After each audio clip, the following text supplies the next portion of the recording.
The one thing I noticed about the German fans were it's much cooler to like Star Trek in Germany. The German fans are incredibly serious, they're focused, they're determined to get your autograph. I mean, that is one thing about it, and they're very sweet. Tell me about your uniforms. Well, these are from the new series Enterprise, and because we don't want to pay a fortune, we made it ourselves from working overalls, and I bribed my best friend with 2 bottles of red wine to make me this, because it's very difficult to sew this. I named my son to the captain, James Tiberius, because my mother told me stories about Star Trek and the universe. What do you have with you? You come to FedCon, you need a survival case. So you've got everything inside that you need on FedCon. Something to drink, something to eat, a good camera, trading cards maybe, much money, and a place for the autographs so you can put them really safe, so you can survive the FedCon. We are a group who have a monthly meeting, have some drinks, have some fun, talk about Star Trek or not, and sometimes something stupid like this happens. And you're all brought together because of your love of Star Trek? Yeah. And this is the nearly dead one? Yeah, she lost in year and... Like the one that is always in classic Trek? Yes. Is left behind on the planet? Yes, he's always a poor guy. My name is Wille and I'm a masseuse on this con. And how does feel this?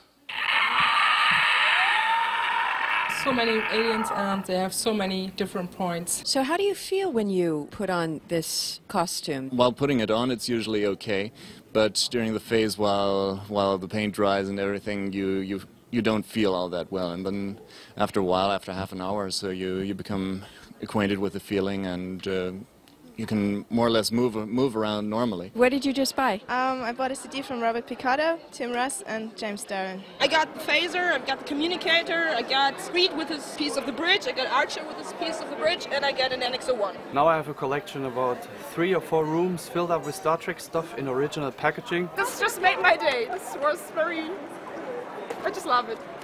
I started making models when the series was first shown on German television. One of my favorites is The Reliant. When the film came out, The Wrath of Khan, it was impossible to get such a model. I used the sources section of the original series. The rest is carved in wood. It's the most joy I have when I can hold them in my hands, that I can see how they look like, what the detail is on the models. My daughter just called me, she's 10. Hallo, hörst du mich? Ich gebe gerade hier ein Interview für ein Video. Die Denise möchte mit dir sprechen. Ich gebe dir die mal, ja? Ist das okay? From mir? She said it's okay. What is her name? Jana. Jana, this is Denise Crosby from Star Trek The Next Generation.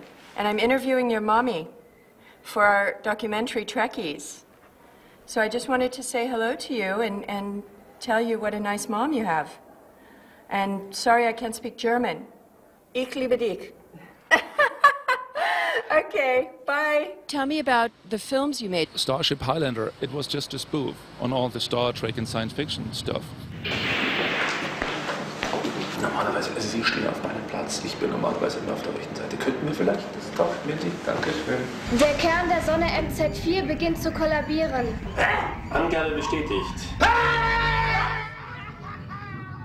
Down there is a special room. It's the bridge set of the movies I wrote, I directed and produced. And remember the design from the submarines, or these grips here, and these gimmicks up there. I don't know what they're doing, and I don't dare to touch them. Welcome to the bridge. Let's go inside and I would give you more information. This is Frank and Ansgar. Ansgar would to play Captain Kirk in our movie. This is his real uniform. And they're taking out the Klingon chair? Exactly, it's a Klingon chair because first it was a Klingon bridge and then we say, okay, we change it into the classic bridge. This is Alexander. He makes the lightnings for the holes from the classic bridge. And these are your boots? Yes, exactly. These are the boots from TNG. I hope these are nearly the same which you used for the original. They look better than the ones we had. But they are not very comfortable. Exactly. So this is how you light the panels? In the book Technical Manual to the Enterprise D, the technical manual, there are so small pictures of the panels, which button must be where and all of these things. And we're watching this and draw it on the computer, every button, so that it must look like the original, that every button should be on its place. Great. I hope so.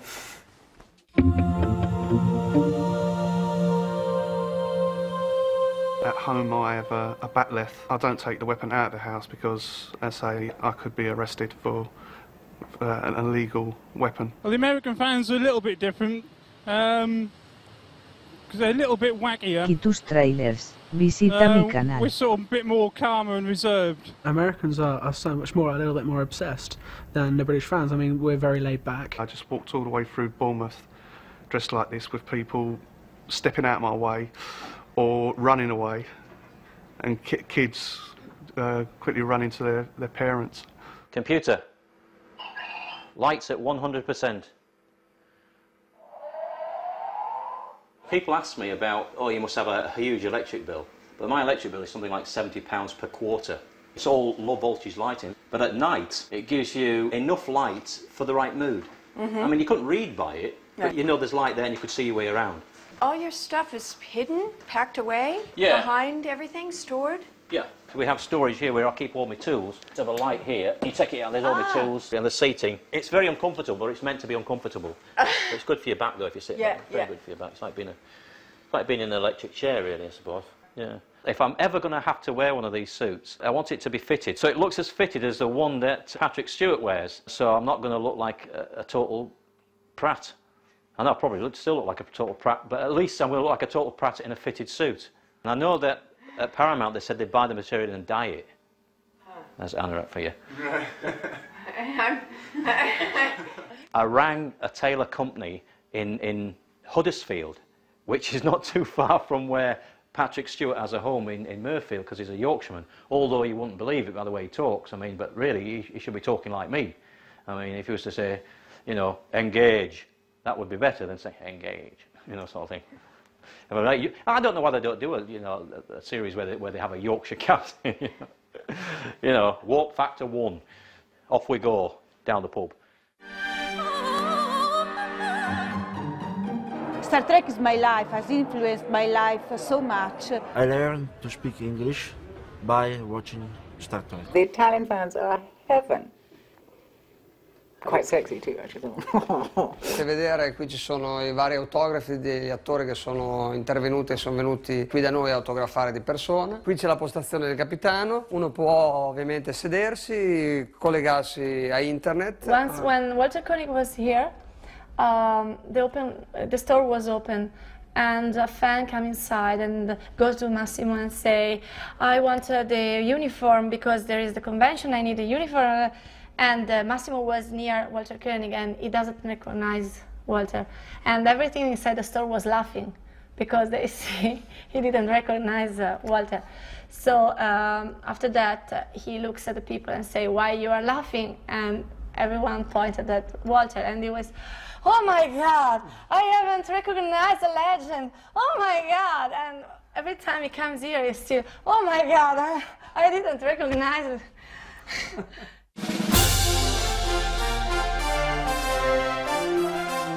Star Trek influenced me by getting me into the acting field because Star Trek has so many great actors. Patrick Stewart for one, William Shatner, Leonard Nimoy. I'm not obsessed, I'm merely enthusiastic. She's not an anorak. I've never even dressed up in well, there was that one costume time before this year. It was a one-time thing. Maybe a fling with three or four times. Exciting and unknown. You know, they say to relax, think about a beach or someplace like that, and I will think about the original Star Trek universe. When my father died 10 years ago, I was very strong for my father, and the funeral was very somber, very solid, until I saw Generations.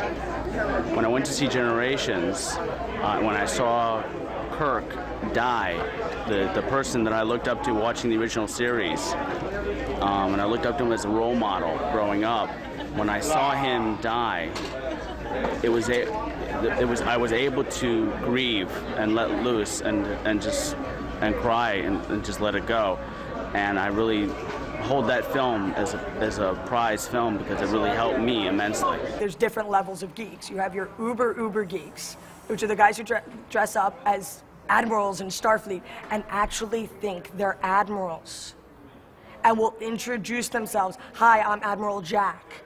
And if you just try to call them Jack, they will go, no, Admiral Jack. I'm going to get myself in a whole bunch of trouble then. Then you have your mid-level geeks. Wait, then you have your mid-level geeks, which are the guys who are into it, and they'll dress up and stuff, but they have real lives. They work jobs, they have outside interests.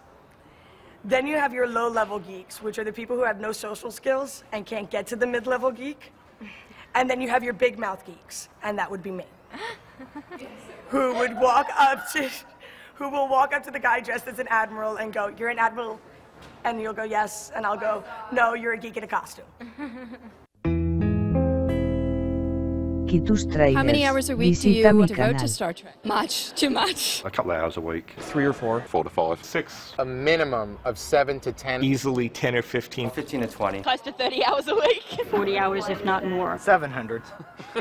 Well, you know. Roughly. Oh, I'm not kidding. I'd say about every waking moment. I spend 4 or 5 hours per day, but I take some break. And I do that by watching the show, embracing the show. Looking at my collectible cards. Role-playing game. Practicing with the band and writing songs. Running the ship and spreading the ideals of Star Trek. Surfing the web for Star Trek merchandise I don't currently own. Either thinking about it, or watching it, or drawing cartoons about it, or even dreaming of it. I get off work at 10 o'clock.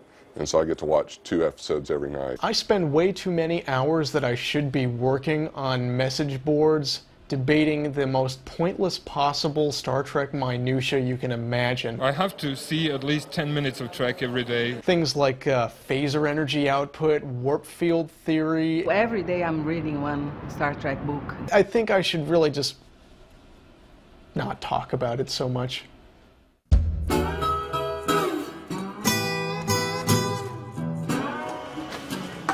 When people ask where I'm working, I always make a point of telling them I work at Sir Speedy with Bobby from Trekkies. She has people coming by all the time to see her and get autographs. I've had a lot of folks go, "You're kidding. What's she like?" One person, they wanted me to sign their arm. So I've actually autographed someone's arm. Bobby's the longest tenured employee we have here, and she's a treasure. Every Friday I wear my uniform at work all day long. And if she's like going to be off on Friday, then she can wear it on Thursday. Very often I would get people who would actually come to attention, stand to attention, and would expect me to salute them. She got her phaser on one hip and her tricorder on the other, and she doesn't give it a second thought, and neither do we. But I got to think when the customer's leaving, they're thinking, well, what's that all about? Is that some kind of printing thing? A young man drove from Memphis to Little Rock, carrying it was a small, probably a trade paper from Memphis, and it had a movie review about Trekkies. And he wanted me to sign a flyer that they had for the movie. And then he handed me the trade paper and apologized before he handed it to me and told me that the movie review was not necessarily kind, not only on the movie itself, but on me. And so he felt that he needed to apologize before he gave me the review, and I very gladly not only autographed his flyer, but at that time, because I had done conventions after the Whitewater trial, I had pictures made up, and so I autographed a picture for him as well.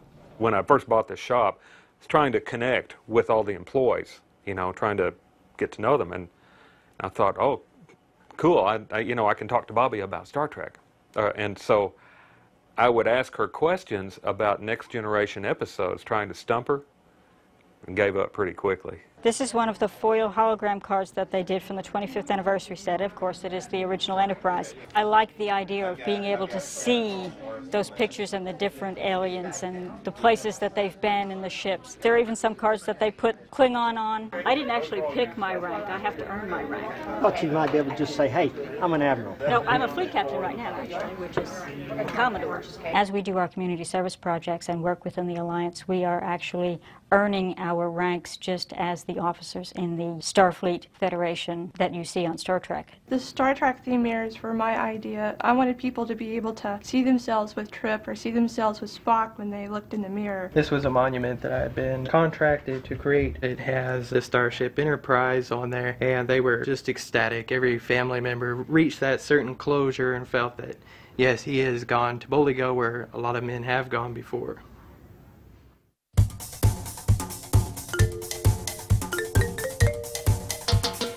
We have books, we have caps, DVDs, model ships. CDs, toys, badges, pins, and t-shirts. Pointed ears, if you're interested. Upstairs, I have my personal collection of Troy stuff t-shirt here, and I have my Troy action figures. This cabinet here is full of Star Trek The Next Generation, the whole 7 seasons. This cost me a fortune. I used to pay $23 a month, and they would send me half a dozen of these cards. Imagine how much I paid for this. Meu nome é Luiz Roberto Mundel, editor do Starfleet. O fã queria ter acesso às especificações das naves, então nós traduzíamos. Esse material foi amplamente divulgado. Eu acho que enquanto minha mãe não estava em casa, o Capitão Kirk, o Spock, o Dr. McCoy, eles me ensinaram muitas coisas que eu pude absorver e utilizar durante a minha vida.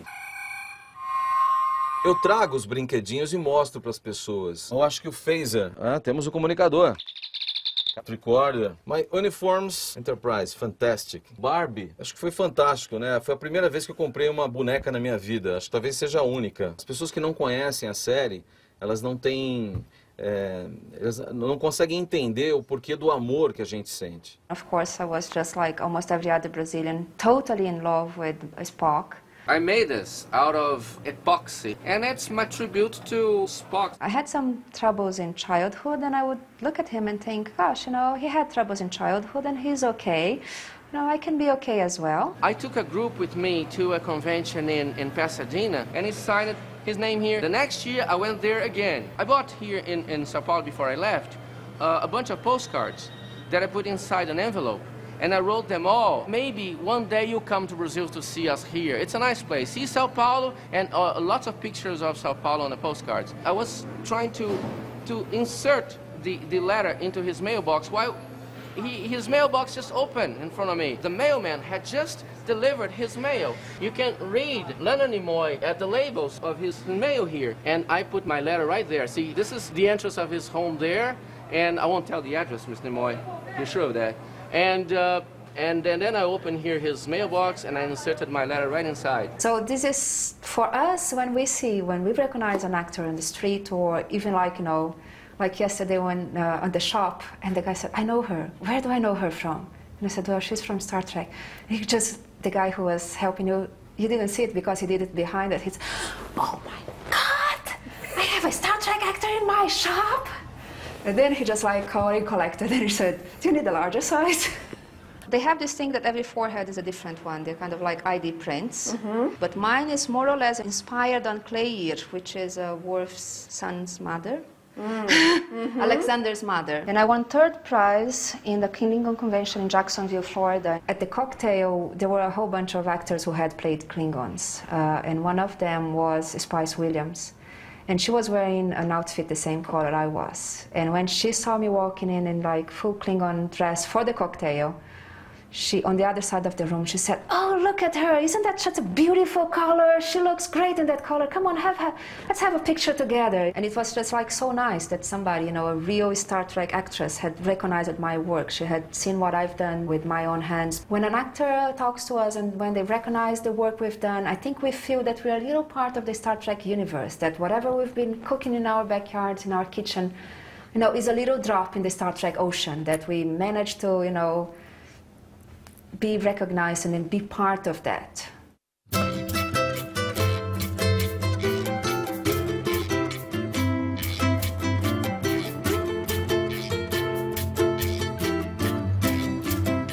Star Trek's been a part of my life from day one, basically. I've always imagined myself on a bridge of a ship somewhere. Getting that chance on a replica of the Enterprise itself, sitting on the chair, I actually thought I was commanding the Enterprise. I felt a feeling of power, if you will, sitting down in the chair. Almost cried, actually. Star Trek gives me something to talk about with Joshua, because a lot of parents with teenagers, they have very little in common, and we have that. This is probably the most expensive piece that he owns. Whatever room he spends the most time in, that's where the ship is. A gold-plated ship is not something you pass up with just a wave of your hand. Everything was, I want Star Trek, only Star Trek. For his birthday, for Christmas, if we went to the toy store, it had to be Star Trek. It's kind of silly, a 16-year-old with a teddy bear, but I got this mainly because of the uniform on it. He holds the rank of captain, I hold the rank of fleet admiral, what can I say? I outranked the teddy bear by 6 grades. By the time he was about 12 is when he had us all referring to him as Admiral J. Underwood. The students thought it was fun. They thought it was great, and they would refer to him, oh, here comes Admiral Underwood. By the time I was a freshman in high school, however, my 5th period science teacher thought that I had issues. We had to have student-parent conferences. They thought that Joshua lived in a fantasy world. And who doesn't? Which was exactly my point. Everybody has some hope, some dream, and I wasn't going to squash his creativity. So I figured instead of having the teacher put black marks on my record just because I'm, quote, acting psychotic, I decided to just drop it and save it for my online activities instead of going all public with it. He did well in school, he always has, and as long as he was pulling good grades, he could sign his papers George Washington, and I wouldn't have cared. It's just Joshua is more into Star Trek, and that's what he chose. Do you tell people that you're a Star Trek fan? Yeah, of course. Oh, I tell everyone. I love it. I even tell people that I'm a Star Trek fan who don't want to listen. Sometimes the people are reluctant to say, I'm not. Why not? I'm not crazy or something. I'm just normal. Sometimes I keep private, because people have many preconceptions about that. I worked a construction job. I never told those guys. Never. Well, I don't tell many people at work, for example. It's just in my private life. No, most of my friends like Star Trek, so we have no problems talking about the series, the motion pictures. Oh, I tell them, absolutely. No shame in it. Everybody I know, they know that I am a Trekkie. As soon as I meet somebody, I'm like, hi, I'm Kathy, I'm a geek. It does come up, but we're not embarrassed about it. It's just part of our hobbies. We're not? I say I like Star Trek. I don't say I'm a Star Trek fan. This is the difference. It's something that I gradually introduce people to. I work it into conversation. That way I know if I want to know this person or not. It's hidden in plain sight. I usually carry a little Jean-Luc Picard doll with me when I go places. Even if I didn't tell you, you just have to take one look at my work or my home and you'd know. It's obvious. I have my collection displayed in a particular way. I have some bookshelves and things are hanging and things like that. And I'm happy to show people. I bring people up from work once in a while. We'll have a lunch and they're going, holy cow. When I meet a person, that's not the first thing I say to him. Maybe the second or the third one. I love to tell people that I'm a Star Trek fan. It gives me something unique. If they roll their eyes and say, oh no, he's not Star Trek, I say, well, each to his own. I tell everyone, and I never try to keep it private. I've never felt silly putting on my uniform because of what the uniform represents, for starters. Why do people wear religious crosses or religious jewelry? Because they want to be identified with that. The day that Star Trek the Motion Picture opened, I was in the 7th grade. And that's when the 6th graders went to junior high school in the 7th grade and you're trying to be cool and all that. Well, I wore a Star Trek uniform to school. It was the only time I've ever worn a Star Trek uniform in my entire life. I was so excited for Star Trek the Motion Picture. I waited. I had a calendar counting down the days to its release on my bedroom door for over a year. I walked into school and this 9th grader took me to the girls' bathroom and beat me up because I was wearing a Star Trek uniform. You have to kind of test the waters a little bit. Getting beat up wearing a Star Trek uniform taught me that it was better to keep your obsessions to yourself until such time as you were called upon to voice them. Do you tell people that you're a Star Trek fan? Not the first time, because when you met people for the first time, when you say, hi, I'm a Trekkie, they think, oh, she's... Oh, they all know, and they all think I'm crazy. My mother told me, what? Where are you going? Are there going to be people with uniforms and everything? They're crazy. You know, you have more important things to do in your life. My mum apologizes to people when they come around. I'm sorry, she's a Star Trek fan. Many persons say that I'm crazy, I'm mad, but it's not important because this is a real passion, so I don't care. We've never had any problems with ridicule and that, and we're very open about our personal interests, so people know we're Trekkies. They do call me the Admiral on the terraces.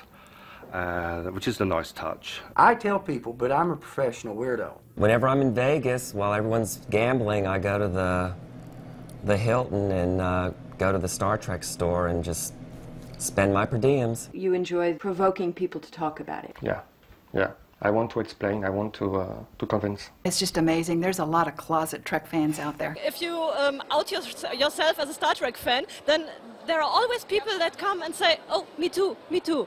But they were too shy to say it before. My family puts up with it, I would say, but they still don't understand it, and I've given up trying to explain. You spend years being beat up, you know, being called homo or hey Devo by some guy who's throwing an empty beer can at you from his car. And at some point you realize not only are you onto something, but you know, there's something to be proud of here, and you're not one of the squares. If those idiots throwing beer cans at you and stuff aren't into it, then you know you're doing something right. I'm proud of my costumes. I'm proud about Star Trek. And I make drawings of Star Trek too, and I show them with pride. Star Trek is not something that I'm ashamed of, baby. I let it go all the way. I'm here. I'm into Star Trek. Get used to it. I stand up in public and I say Star Trek is real literature, and guess what? The audiences don't jeer. People believe me now. Isn't that amazing? I had a friend that knew her through school, and he was, I guess, somewhat romantically interested in Allison. And he knew of my involvement in Trekkies and knew that I was kind of a Z-list celebrity. And it's funny because at this point no one had even heard of Trekkies. This was like '97 before it was even released. So what he does is he has her give me a call so that I can give my Z-list celebrity recommendation to date him. So at the time, I told him, Preston, I can't even get me a date, much less you. And then what happened was he gave me $10 and the issue was moot. So she called me and we got to talking and chatting, and we talked for several hours on end that night, and met in person the next day and fell in love, and I had to give Preston his $10 back. Yeah, I remember a guy named Matthias who called to worship me. Like as in thought that I would make a great central religious figure, and that Matthias would be my follower. That one was great. I love that guy. I should have a latte with him.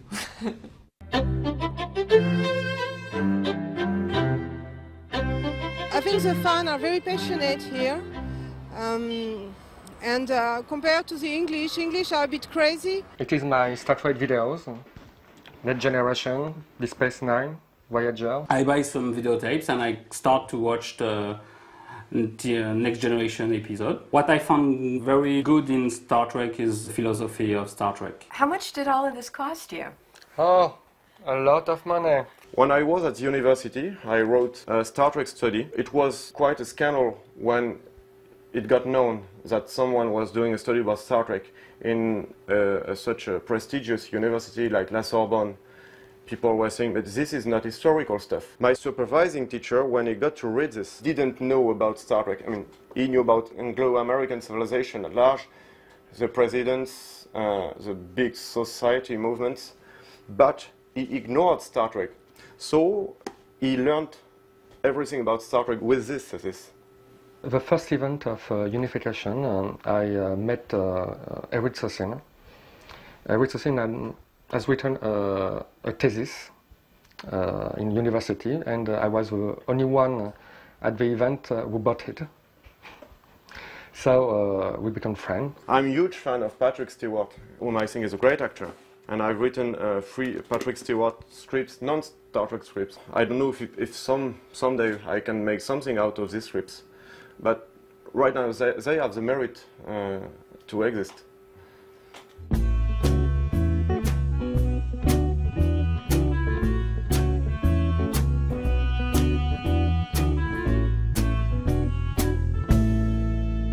I like to gauge what I do against what everybody else is doing. My dad would love that because he likes dragons. So then the minimum bid is $2,500. Correct. Yes, Okay. it's beautiful work. What I'd really like to do is get into the airbrushing. Maybe have the Enterprise in the side of my van with the Klingon bird of prey attacking at it. My latest, inspired by the space stations of Star Trek, like Deep Space Nine. It's some kind of mixture of styles, US comics and manga. When I was in 8th grade art class, I had the silhouette of a Constitution sandblasted into a mirror. I created the comic strip Fans. If you're going to do a series about fandom, you pretty much have to start with Star Trek fandom. The ships and the plans that I designed. I go into details because it relaxes me and it explains in some way the Star Trek universe, that it's like a universe, not only a franchise or a show. Tell us about your tattoos. This is the insignia for all of Cardassian. After I had it put, I felt out of balance with just one tattoo on one arm. So I chose for my first and true love, Elam Garak. A me piacciono I Klingon come razza perché per loro è importante l'onore e soprattutto la famiglia. I have to drop my trousers for you. Oh! It's something I've always wanted to do. We have Quark, Locutus of Borg, and Seven of Nine. I would like to meet the stars and maybe get them to autograph underneath or above the actual heads and then get those autographs tattooed. Are you going to add more to that? Oh yes, yeah. We're going to completely go the whole leg around. Will Tasha Yar be on there one day? Oh yes. Definitely. I won't tell you where. I won't tell you where. I've also got a Klingon bird of prey on my stomach. Let's see it. It's cloaked. It's gone. The ones outside Star Trek don't really understand, and why a tattoo? It never comes off. When you're old, it's ugly. But I don't care. I really wanted this, so it didn't matter. They just want to attach themselves to the show and identify with it and show that they're bonding with it.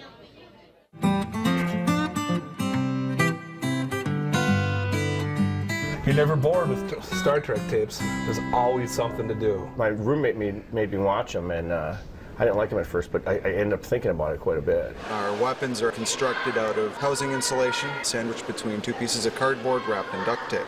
The first fight we call what's a double kill. We pretty much killed each other at the same time. It just became a hobby about when I was 16. Something just more to do. Kind of helped bring out a side of my personality that I really didn't know about. It's very fun and rewarding to immerse oneself into something like this. Oh, yeah, and it gets warm in here. Well, it's about 40 pounds of vinyl and armor, you know, and everything. Sure. Mr. O'Malley, I am rolling, and just be looking at the weapon and be looking at it. These are pretty new. You gotta know, you're gonna have to figure out how to work these things in a wee bit. What's that? Because they're older. Oh yeah, they're like 400. They're really old to you because it's 23rd century. So, you know, this is how many years is that? It's like 5 centuries or something. 500 years. Yeah. Good. And I've got this gun that is, and this is no exaggeration. This was used by Sam Elliott in the Sackets, and I think I'll go outside and stare at the sun for a while. That's kind of my Sam Elliott. My wife goes along with it. You know, she kind of knows the deal, but it's not as easy sell as it used to be. Our stuntman had 102 fever. He did instruct me on bringing some boxes, and I'll work with him on it. I'll do it. I'll do it. Would you really? Yeah.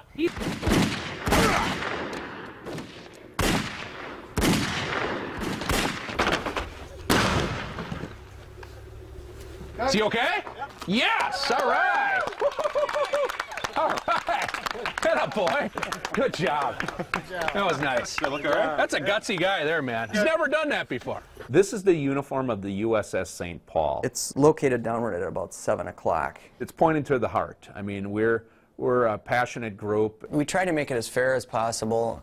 And really the only way to do that was to have co-captains. Now, I think it all stems back to the days when we really only had 2 people in the productions, and co-captains worked then, but you know, as we've expanded and we're going to have more people, I'm afraid we're going to end up with a situation where maybe we're going to have 15 or 16 captains. Aye, the wagon is in place, Captain. You can kind of, give it some dramatic pauses there, and I love that stuff. I mean, looks like the dogs are ready to move, Captain. So, yeah, look through it, and then yeah, that's great. He always cast me as the guy who won't die. I don't know if it's the tall, fat guy syndrome. Today we're going to put 6, 7 bullets into him and a bullet into his head. Keep coming. Okay, perfect. Once again, Brian has talked me into getting off work and burning vacation for another one of his projects. You know, with films, you actually can shoot a lot of times scenes out of sequence. So we're actually doing one of the last scenes first. And I've learned that through, doing this for about 30 years. Captain, I must do something highly illogical. Live long and prosper. Zach, no! Zach! You He shot Zach in the back. The absolute best moment to me is when you get into the editing room and you see all the pieces come together and you realize all those months of work have really paid off. Stardate 3330.3. The men's spirits have begun to wane since the capture of co-captain Saxford. This complemented with the fact that he is held captive. Hold it. Not complimented. You want to try the try coupled. Okay. This, coupled with the fact that he is held captive by Sheriff Zacharias Hudson. Yeah, it's Zacharias. Okay. All right. All right. Okay. Zacharias? I guess on a day-to-day basis, I don't think about it a lot. I'm not sitting at work thinking, what would Captain Kirk do in this situation? It's crossed my mind, but it doesn't happen all the time.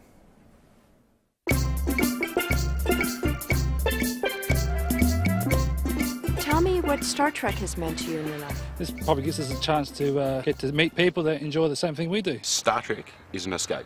I've got my Starfleet ring. I think it's what's possible, what could be possible in the future. I really like the technology. I just like the gadgetry and all that sort of stuff. Did you enjoy a convention yesterday? Oh, it was wonderful, yes. I actually shouldn't have been there because I'm on the priority list for a nose operation, and I told the surgeon he can't do the operation until I've been to the Star Trek convention. And he says, "Are you one of them, are you?" And I said, "Yes, I am." And he said, "Oh, we'll try and work around that." This is my video collection. That's my cat Spot. He was chosen purposely to match Data's Spot. Spot, hello, sweetheart. I would suit being a Ferengi, I think, and it would be a challenge in costuming.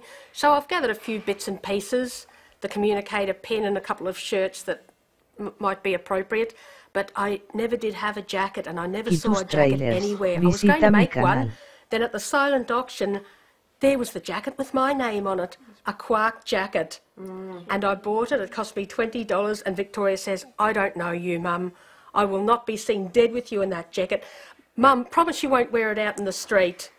And I said, "Don't worry, Victoria, I'll only wear it to meetings and conventions and movie openings." So I put the communicator pen on it, and it looked great. But I wore it to church one Sunday, didn't I? Yes. And she said, "Mum, you said you wouldn't wear that." She promised, and she wore it. But it looked all right. Nobody knew. Not even with a communicator pin in it in the church. Nobody noticed? No. Well, if they did, they kept it silent.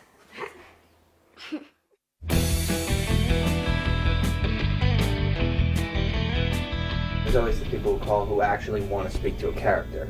That not an actor, mind you, but 7 of 9. And he wanted his flux capacitor and his atomic clock back for his time machine because he loaned it to her. These guys are like family to you guys. Totally. You know, you speak to them probably more than you speak to your parents. Sometimes it's someone who really doesn't have anybody else to talk to. I have one guy that calls me and Doug, one of the PAs in the office, and he knows us by name now because we both talk to him when he calls, because he has to leave his house to go to a payphone with a pocket full of change because he can't afford the long distance call, and call us just to talk about his, to talk about his weight problem and to talk about, he and his girlfriend and how they get picked on. And so, I love doing that. I love talking to those people because he's calling me as, kind of, he needs some company. There's a guy called, his name was Fast Eddie, he would refer to himself. And he was upset because on Next Generation they had 10 Forward, the bar, and on Deep Space Nine, they had the Promenade Bar, and Voyager, of all places he thought being lost, should have a bar. The guy was in his 30s, it seemed, and his mom would pick up,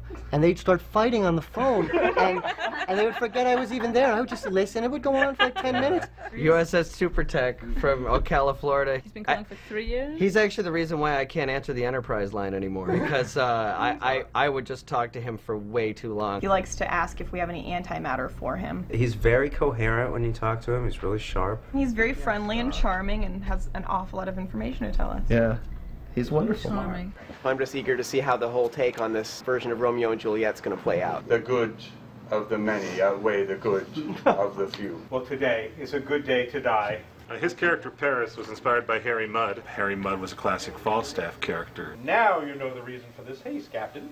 Oh, happily met, my lady. I'm a big Star Trek fan from since I was just a little tyke. It runs in my family. I need to get the warp drive working so that we can deliver to the Quadro Triticale to Pincus West. Episode Conscience of the King was about Shakespearean actors. Where be these enemies?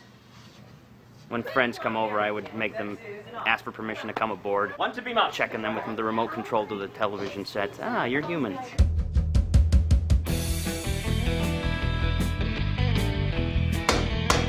Hi, I'm Robert Burnett. Robert. It's very nice to meet you. So nice to meet you. This is Camp Burnett in all of its glory. And this is, of course, every episode of the original series and the full series of The Next Generation. This is brand new from Japan. Oh, and the way it all lights up, it's really when you want to get in the mood. After you make a movie with William Shatner, you can't have Star Trek stuff like all over your apartment anymore, because then it gets a little weird. And like, you know, my wife is like, you made a movie with William Shatner. Wasn't that enough? I hate to say this, but I think Star Trek made me the person that I am today. Not just the man I am today, but the person I am today. Because I think that when I was growing up in the 70s, I watched Star Trek literally almost every day. And it gave me an interest in science. It gave me an interest in people in general. The idea of going somewhere you've never been. I gotta geek out though. I mean, come on, you were Tasha Yar, I can't believe it. Killed in Skin of Evil. Came back in Redemption Part 1 when you come out of the shadows. That was awesome. In The Next Generation, did anyone know who Captain Archer was? Did anybody mention Captain Archer? The first starship ever to leave Earth. There was 178 episodes of The Next Generation and not one mention of Captain Archer. Also my most prized possession. This is actually William Shatner's insignia pin from Star Trek V. You can tell because it's a little crooked. I was married in this. Here are photographs of myself and my lovely wife from our wedding. When The Next Generation was on, Encounter at Farpoint played in California 3 days before it played in Seattle. Well, that was just unacceptable to me. So I had a friend FedEx the tape to college, and I put flyers all over my college. Come see the debut showing. It played 24 hours a day to hundreds of people for about 3 days till it aired. No way. Yeah, it did. That's a true story. Tell me how you two met. At a Star Trek convention. We met online as part of a Star Trek role-playing community. I met my boyfriend on a Klingon feast. We wouldn't be together if it wasn't for Star Trek. I wouldn't mind meeting a gal down here. I mean, my brother met his girlfriend at a gun show, and he's into guns, and they're into guns. You find your kindred spirit because it's your hobby. And to share your hobby with somebody is just huge. I would have never imagined I'd meet my husband at a Star Trek convention. I'm just a school teacher, I'm a normal person, and this is my little escape, and I thought all these people were pretty geeky weirdos, and then I thought, hey, I'm a geek too. It's day 3 of our personal relationship. It started on FedCon 11, and we are so in love. It was a wonderful day yesterday. These are people that like science fiction, and they get together, and they come to these conventions, and it's a chance for them to really party. Anytime you have a group of people that are passionate about one thing, and they're all congregating in one place, chances are you're going to make some love connections. My obsessions with all this stuff was what always ended my relationships. You know, you care more about the Letterboxd Empire Strikes Back Laserdisc, or you'd rather go stand in line for Star Trek VI than take me out to wherever. Well, that was true. It's so difficult to find people these days who believe in anything or are passionate about anything in their lives that I actually love him for it. My wife rolls her eyes a lot, but a little less than when she sees me watching pro wrestling. Those who have paired off and gotten married, for example, the marriages have been very long-lasting and they've had a very stable home environment to bring the children up in. It takes a fan to live with a fan. One guy wanted me to conduct his wedding. One thing I do that makes me unusual among ministers is the fact that I will perform weddings in full uniform. There was a couple who contacted me beforehand, said they would like to get married during the convention. E come tutti, il matrimonio si fa insieme agli amici. Visto che tutti i nostri amici sono qui, anche il prete è nostro amico, abbiamo deciso di officiare il matrimonio qui. Era la cosa più semplice. You did allow us to have a sci-fi wedding. Because I think that weddings are, for the most part, done for other people. And I wanted to do something for us. I couldn't have been happier. 1 year ago we got married, so we missed this convention. I could show you what you have to learn from Captain Kirk as far as a kiss is concerned. You look at a woman straight in the eye and you go, yes, you can do or be whoever you want to be. You say it with the sincerity that Kirk, that William Shatner said it. No woman can resist you.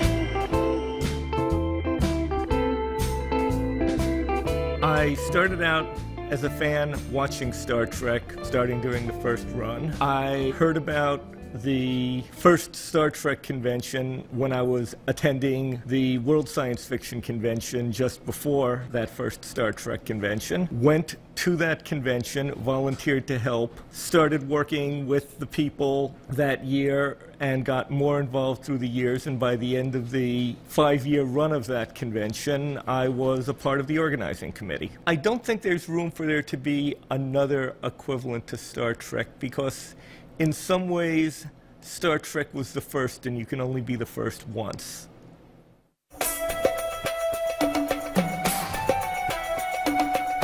I have this large Star Trek collection here. It's not much, but it's like all 240 minutes of This Is Generations. We have you here also, and Voyager and a little of DS9, the movies, Star Trek. For Star Trek, I can say only the best. The Star Trek took me to a place of peace, understanding, love, exploration, fantasy, space, and dreams. Star Trek helped me to overcome difficulty and open my mind and make me see that we need to evolve and make ourselves better, and so on. The influence that Star Trek on me, I wanted to share with the rest of the people, the community, the fandom, and also those who create Star Trek. Star Trek, it influences me, like someone is influenced by a musical composer or something. This is a composition of Gene Roddenberry and directors and staff who work on Star Trek. This is me, Christmas time. Those were like taking photos in first Yugoslav uniform ever.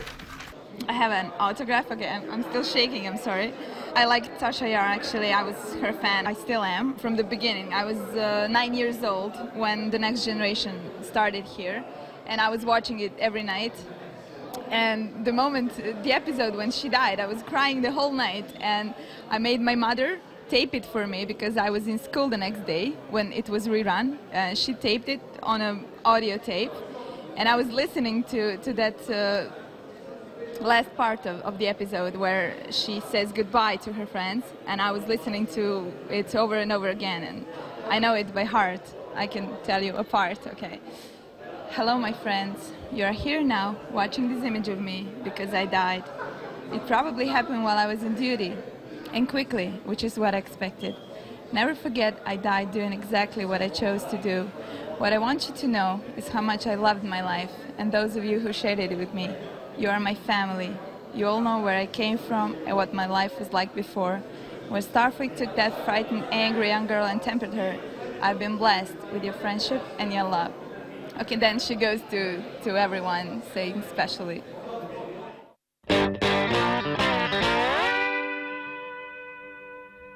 If you consider chainmail, latex, and spirit gum a business expense, Kitus Trailer, visita mi canal.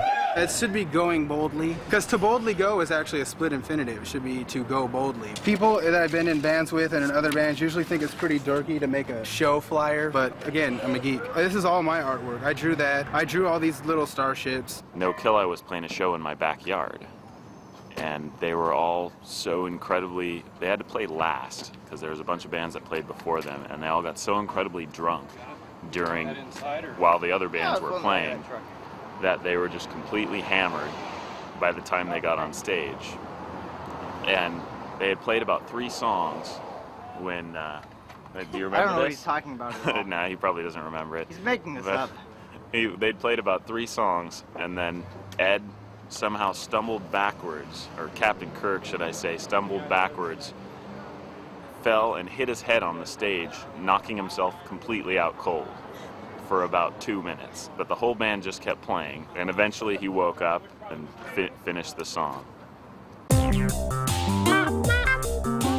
you have a favorite Star Trek alien race and why? Klingon. Klingon? Let me think about that. Oh, I don't know. Klingons are proud to be Klingons. Honor comes first. Honor. Honor. Honor. For me, because I am with one of them. Perché sono coraggiosi. Those foreheads are very sexy. They are really aggressive. They are so forceful. I feel passion from them. And I do keep a picture of Worf on my desk. Okay, leave me alone. I just feel connected to Klingons. I see them and I get happy. I remember the only direction I got was We want them to be the bikers of the universe. They are obnoxious, loud, Rude, crude, lewd, socially unacceptable. All the things I wouldn't do in everyday life, because my wife would not put up with it. There's always friction with Klingons. Strongest warrior race in whole universe. They're the badasses of the galaxy. But it kinda eludes me how they get their asses kicked every damn time. Klingons think they're the baddest boys in the universe. The Jem'Hadar are. What do you mean by alien race? Stop that. That's bigoted. Squire Gothos. It's between Klingon and Q. The Q continuum. Because they both like to party. Q, definitely. He's mischievous, he's childish, he's, everything he does is completely unfair. The Borg. The Borg. I love the Borg. I don't know why, but I like bad guys better. Of course, 7 of 9. I have my 7 of 9 watch on. I like 7 of 9, don't get me wrong there, but as a race. You like 7 of 9. 7 of 9. You like the Borg? The Romulan is better. I love the Romulans. Because of their powerful cloaking device. The Romulans actually had the first female commander. They are honorable people. The Cardassian and the Romulan. Without a doubt, it would be the Cardassians because I ended up the leader of the Cardassian Empire. They use their mind. They're sneaky, devious. Their Obsidian Order and secret intelligence and everything. I love the Cardassians because they're so mean and nasty. La loro razza rappresenta praticamente I lupi. But I like the Cardassians better before they became so civilized. The Vulcans. Vulcanos. I like the Vulcans.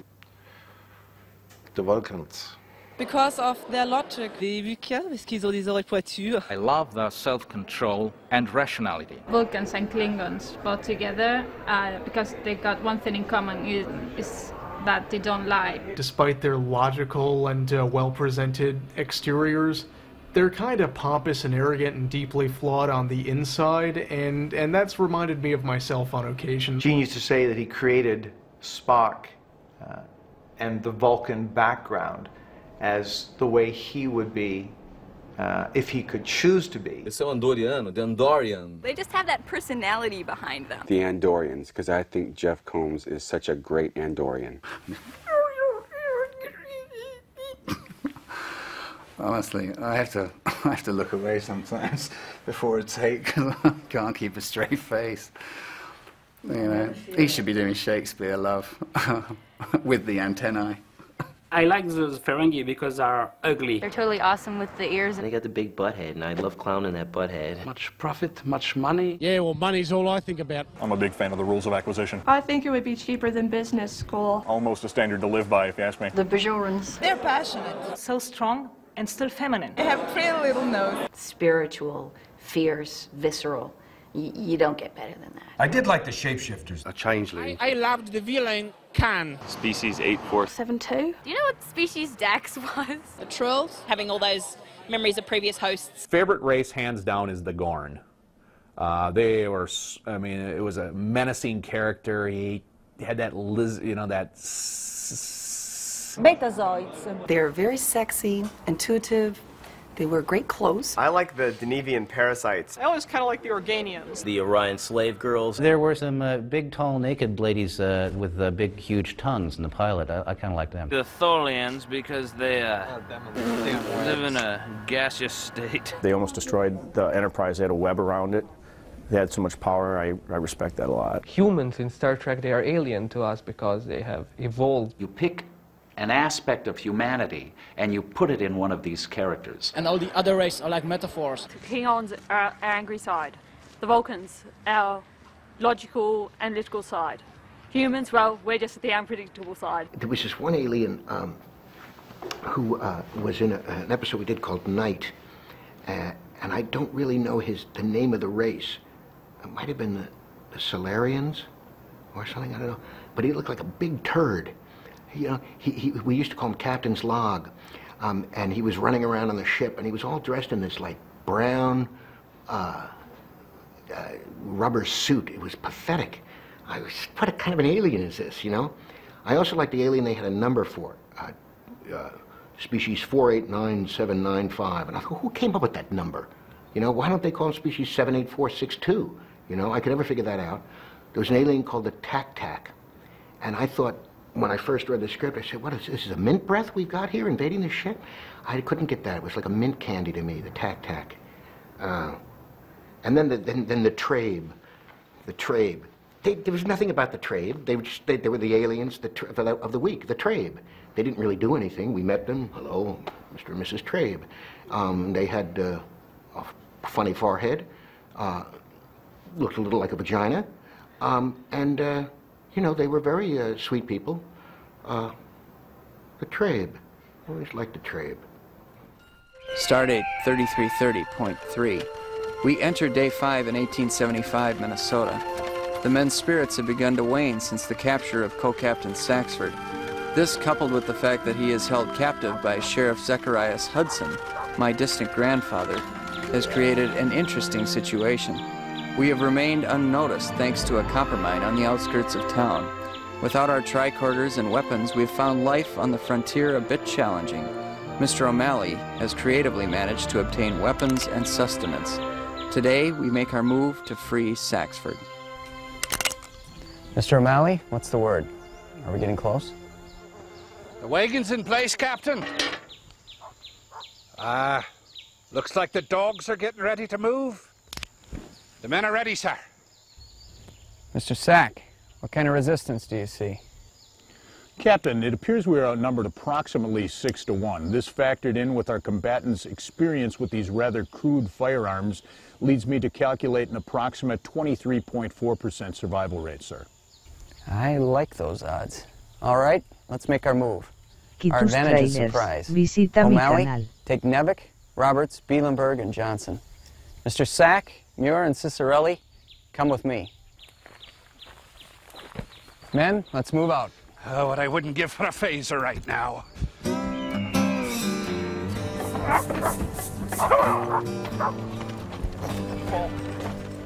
I don't know where you're from, but I figure the hangman and Mankato will figure it out. Let's just plug a chicken thief! I don't know what kind of goat show justice you people run here, but it's wrong! It's wrong! Wrong. Justice. It's my town. Boys, be ready. Figure our strange friend here may have more friends from the moon waiting to bust him out. Go.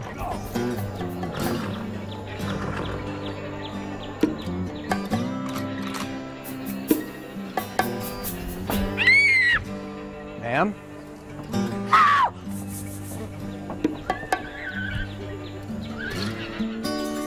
All right, men. They're making the move to the wagon. On my mark.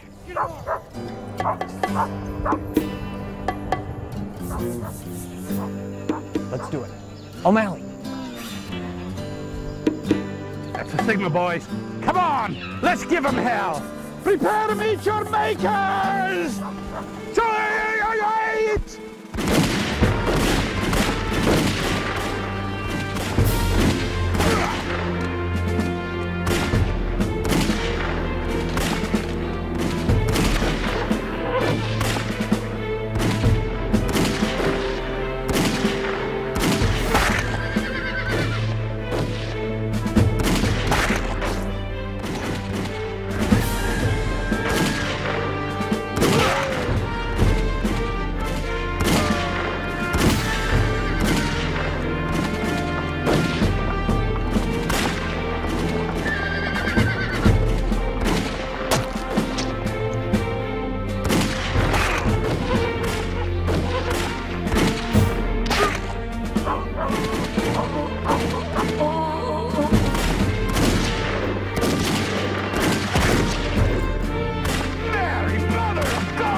Your son's coming to your mother.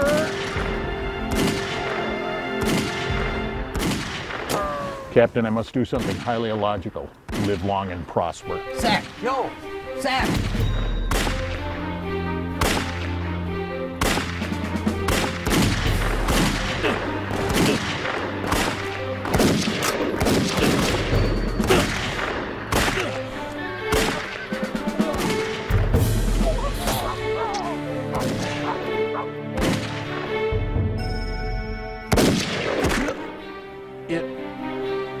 Was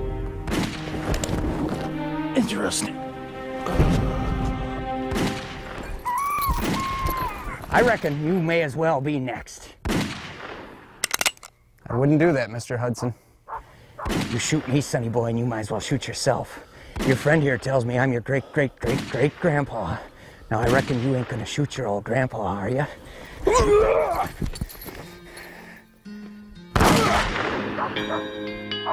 son of a bitch. It's been nice knowing you, Sonny.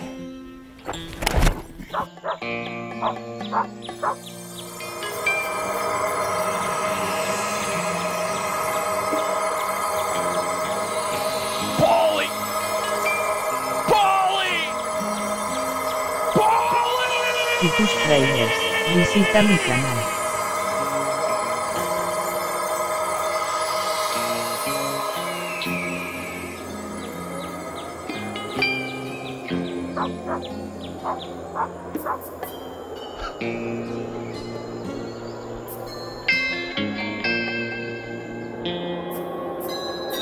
Remember me, kid.